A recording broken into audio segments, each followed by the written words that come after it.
صدری اور شکمی جوف کے درمیان لچکدار پردے جیسا عضو کیا کہلاتا ہے؟ آپشن اے حجاب حاجز، آپشن بی سانس کی نالی، آپشن سی پھیپھڑے اور آپشن ڈی دل۔ اور اس کا صحیح جواب ہے حجاب حاجز۔ صدری اور شکمی جوف کے درمیان لچکدار پردے جیسا عضو حجاب حاجز کہلاتا ہے۔ یہ کس طرح کام کرتا ہے؟ حجاب حاجز کو ڈائفرام بھی کہتے ہیں، آپ تصویر میں دیکھ سکتے ہیں۔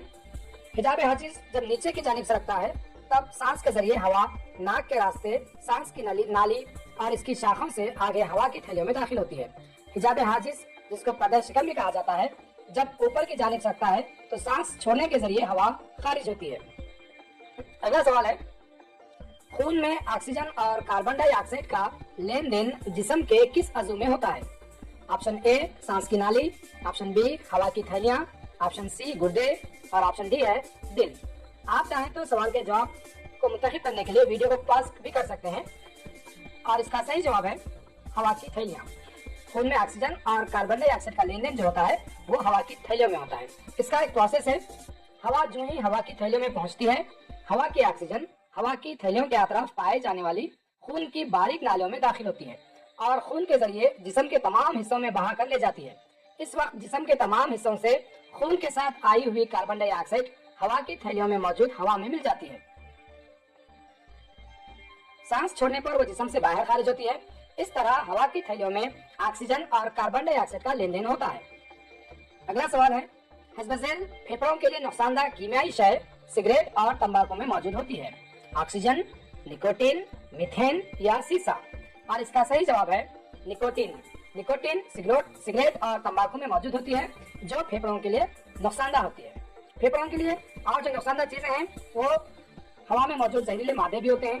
یہ دراصل سگریٹ یا بیڑی میں موجود تمباکو کے جو ذرات ہوتے ہیں، ذرات کی جو چپچپی طے ہوتی ہے وہ ہوا کی تھیلیوں کی اندرونی سطح پر جمنے لگتی ہے، جس کی وجہ سے جسم کو آکسیجن کم مقدار میں ملتی ہے۔ اس کے علاوہ تمباکو کے کچھ زہریلے مادے بھی ہوا کی تھیلیوں میں داخل ہوتے ہیں۔ ایسے مضر اثرات کی وجہ سے تمباکو نویشی کرنے والوں کو تنفس کی بیماریاں اور پھیپھڑوں کا کینسر جیسے خطرناک امراض ہو سکتے ہیں۔ پھیپھڑوں کی حفاظت بہت ضروری ہے، جس کے لیے سگریٹ یا بیڑی اور تمباکو سے بچنا بھی بہت ضروری ہے۔ اگلا سوال ہے، غذا میں موجود بیماریوں کے جراثیم کا خاتمہ کہاں ہوتا ہے؟ غذا میں موجود بیماریوں کے جراثیم کا خاتمہ کہاں ہوتا ہے؟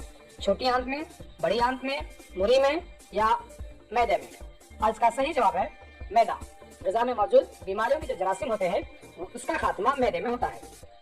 اس کا بھی ایک پروسیس ہوتا ہے۔ معدہ تھیلی جیسا عضو ہے جو جسم میں ہے، اس میں غذا داخل ہوتی ہے، معدے میں کچھ ہاضمی افعال انجام پاتے ہیں اور غذا میں موجود بیماریوں کے جراثیم کا خاتمہ ہوتا ہے۔ یہاں غذا پتلی کھیر جیسے مادے کی حالت میں ہوتی ہے، یہ آگے چھوٹی آنت میں داخل ہوتی ہے، یعنی ہم جو بھی کھاتے ہیں وہ معدے میں ہضم ہوتا ہے، اس کے بعد وہ چھوٹی آنت میں آگے بڑھتی ہے۔ اگلا سوال ہے، بالغ انسان میں چھوٹی آنت کی لمبائی تقریباً کتنے میٹر ہوتی ہے؟ 5 میٹر، 6 میٹر، 7 میٹر یا 8 میٹر؟ اور اس کا صحیح جواب ہے 7 میٹر۔ بالغ انسان میں چھوٹی آنت کی لمبائی تقریباً 7 میٹر ہوتی ہے۔ چھوٹی آنت کا کیا کام ہے؟ چھوٹی آنت میں بہت سارے کام انجام پاتے ہیں۔ درسی کتاب میں جو تفصیل دی گئی ہے کہ بالغ انسان کی چھوٹی آنت کی لمبائی تقریباً 7 میٹر ہوتی ہے۔ آنت میں پائے جانے والے ہاضمی رس کی وجہ سے یہاں ہاضمے کے کئی عمل ہوتے ہیں۔